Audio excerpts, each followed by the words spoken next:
ubundi igihe narabwiye ngo n'akataraza nzakazana feri ya mbere ya show speed ahise ayifatira mu kiraro gukama, abonye uko bakama ahita yumirwa, aramubwira ati ariko burya nawe wanabigerageza. Araje avuga ati ibi bintu ndabona bisaba imyuka rero birenze bya binajyaga nirukanka, ngomba gukuramo ibikomo byose nambaye ubu nanjye nkayikama baciye bugufi. Baramubwira ati burya urakurura gutya, ati hoya ariko reka nanjye nigeragereza. Ati ngaho gerageza shahu, utabona tubikora ukagira ngo biroroshye.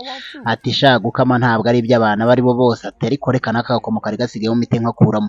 Show speed ati nanjye ndayikama, akojejeho sibwa yikamye, ariko intoki zitangira kumugagarana. Arangije ati ariko se ubigenza ati bati reka ndabiretse birananiye. Ati reka ntaho wajya ugomba kuyikama, ati va muri bya bindi wirirwa wirukanka wisimbukisha uri muri zoo, ati ugomba kuyikama. Ati ariko se ndabigirana turayikama dupfa kuba twahuye.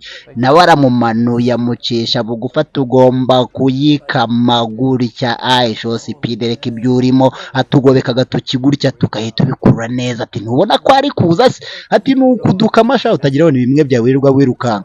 Sibwa yikamye nanjye mba nsiza yikamye, ndavuga reka nze mbahesho. Kandi wabona utaramfollowinga bikore none ukande kuri like ubundi tubwe muri comment ukomeje kubona video zacu, sangiza iyi video inshuti zawe sha.